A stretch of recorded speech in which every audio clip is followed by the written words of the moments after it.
This week on the Wonders of Watercolour, we'll be painting this really stunning flower with Inktense pencils, so let's get straight into it. I'm going to link all the materials that I'm using in the description box underneath so you can check them out for yourself in your own time. But we trace down our drawings here on the Wonders of Watercolour, and I provide you with an outline and a reference photograph, and I'll tell you later on in this video how you can obtain them. You can see there that I swatched out all my colours. Now, if you're new to Inktense pencils, they really come into their own once you wet them because they are water activated, and you can see here that I'm mixing up my first wash with a tiny bit of violet with fuchsia. Now you can see I've added the violet on the top, and I'm adding water to the pigment on my swatches there that you can see, and I'm taking the fuchsia colour right up to the stamen and anther in the middle using a number 8 brush. Now at this point you'll notice that it's really watery, and this is the whole joy of building up these colours. Now if you are struggling with watercolour and find that you don't like that lift off, then I highly recommend that you try Inktense pencils. They're proving very popular at the moment over on our Facebook group, which I'll tell you about later on. But before we go any further, if you are new here and you don't want to miss out on future tutorials, hit subscribe below and join our creative community right here on the Wonders of Watercolour. Okay, so you can see that I'm just activating that swatch on my watercolour card, and I've swatched them out on a piece of watercolour paper. Now there are lots of different ways that you can use Inktense. This is the way I like to apply them, in the way that I would use watercolour, but of course the benefit of doing it this way is that they don't lift off. If you find that you struggle with that lift off with watercolour, then as I said, these are a brilliant way to get used to handling a water-based medium without that trickiness of maybe having the difficulty of lifting off, as I mentioned earlier on. So we're going to be building up the colours like this, so starting off light and then adding our depth of colours and tones as we work through. Picking up that fuchsia there. To the top of each petal we have a lighter value and more of a purpley tone. This gives this flower another dimension. Now we have done another cosmos flower using Inktense pencils in a previous video, and I'm thinking of making them a set of 3, so if you want to check out part 1 as it were, I'll put it on the top of your screen right now so that you can click through later and try that one as well. I think they would really look good as a set of 3, so this will be part 2. So going back to my fuchsia, the first layer has just been applied, and notice how I'm just dropping in this colour using the tip of my brush and letting that colour just blur into that initial wash. The paper's still damp, so it does all the work for you. I'm just patting my brush on the paper to create a natural transition between one colour and the other. This will form the base on the colours that we will build up as we work through the tutorial. The greens that I'm using here are light olive and fern, and you can see I'm just dipping between the two of them while I'm waiting for that flower head to dry, taking this all down the stem.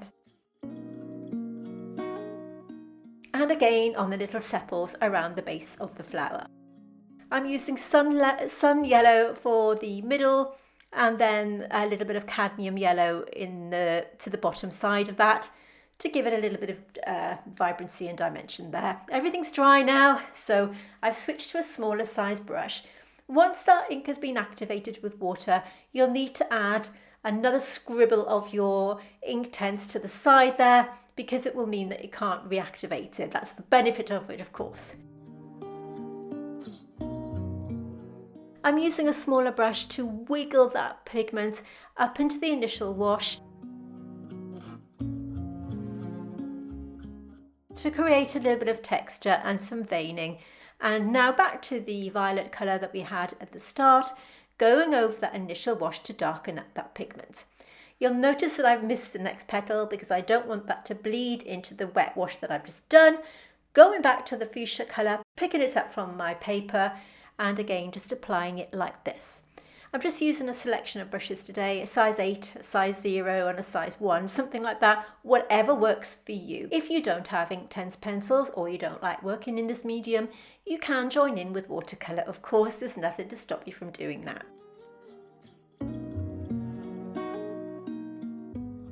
I'm using the dusky purple here, and leaving a tiny gap between the colours there to create a negative space.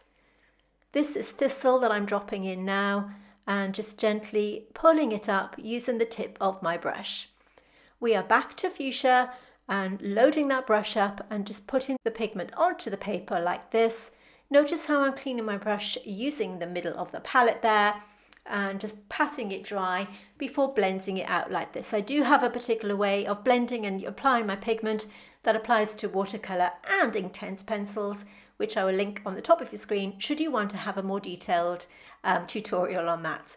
So you can see I'm dipping it into the puddle, patting it on my kitchen paper and blending it through. And in case you're wondering why I'm not dipping it into my water jar, that floods the brush with water and it can transfer onto your watercolour paper, which doesn't really work very well because it can push the paint away from your paper. So by using this tiny little bit of water in the middle of your palette, it just means that you're not flooding your brush with pigment or water and it doesn't disturb the paint.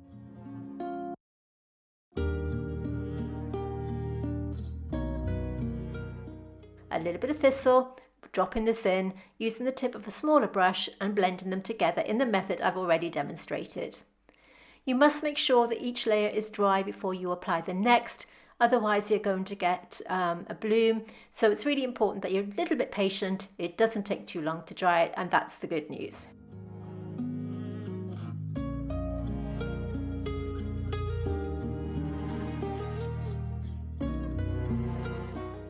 You can see me here just using a flat brush to lift out some of that pigment while it's still wet. You can just do this with an eradicator as I'm doing here, or of course you can negatively paint around it. So you once again just going back to the fuchsia and blending in that colour. You can see how I'm pulling it around using what's left on the brush and picking up some more colour and repeating the process on the other side. As I said, I will link all of the materials in the description box underneath this video.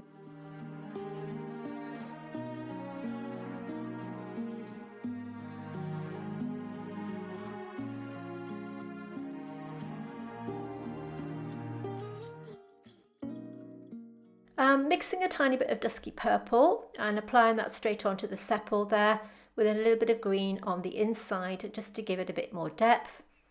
And I'm going to be using a mixture of light green and fern, as you can see here. At the start of this video I mentioned that we provide you with a trace down, an outline to trace down from, as well as a reference photograph, and there are a couple of ways that you can obtain them. The easiest way being you can just watch this video all the way through and I'll put it right at the very end so that you can pause the video, take a screenshot and print it out that way. Or you can join our Facebook group where we have all of our trace downs and reference photographs to go with our tutorials here on YouTube, and we'd love to see you there.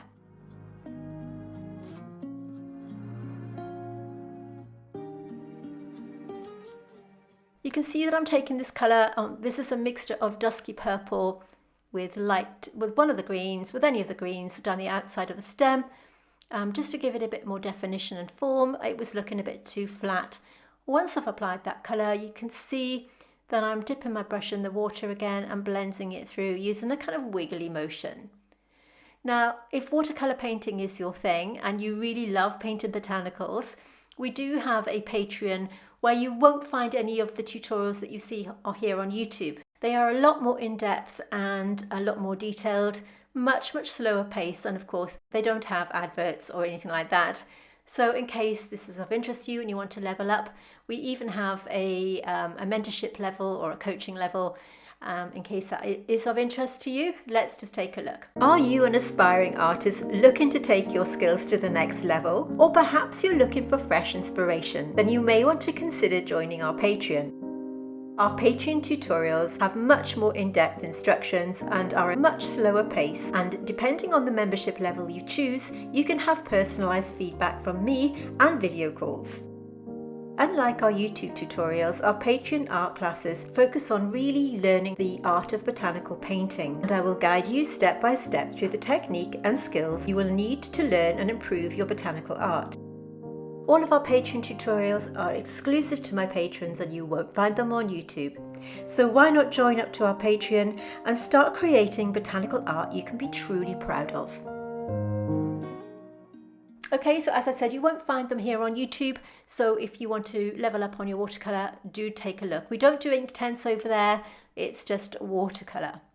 Okay, you can see I've added a tiny bit of the dusky purple, watered down for the stamen and anther. And going back to one of the purple colours there and just outlining it with that smaller brush and blending it through in the usual way.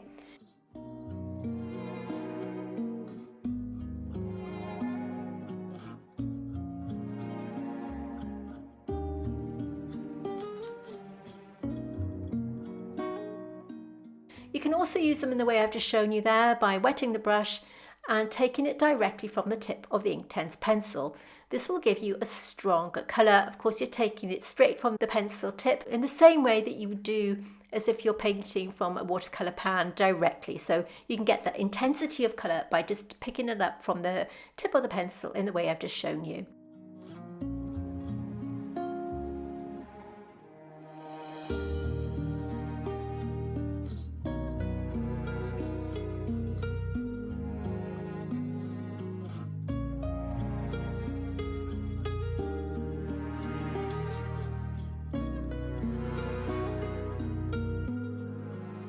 So the area that we lifted out before, you can see that's now dry, and I'm picking up the pigment from the pencil tip like that and working around it just to create a bit more negative space and accentuate that lift out that we've just done.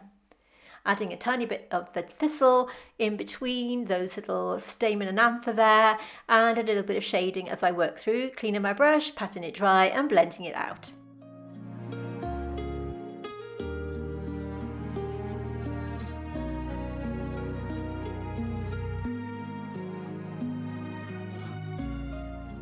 If you are a watercolour artist and you have tried working with Inktense pencils, let me know which one you prefer in the comments below. I actually really like both, and there does seem to be a lot of interest in Inktense at the moment. I know they've recently brought out some new colours which I haven't tried myself yet.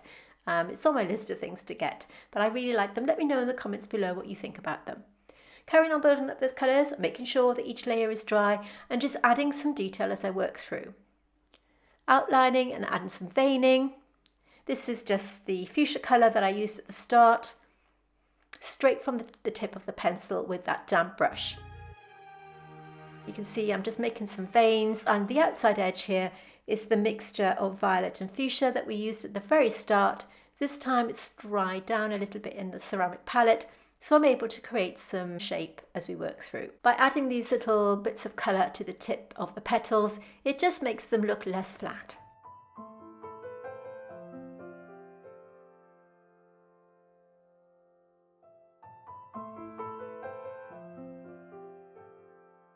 A little bit of the dusky purple, dropping that in,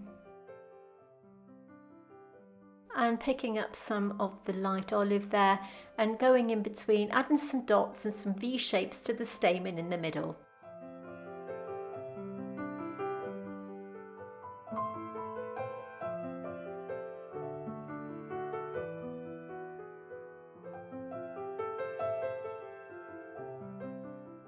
I'm going to add some fuchsia to the outside edge of the stamen and anther because it gives it, it really will make it stand out from the painting that we've already done. By doing this, it makes it pop off the page.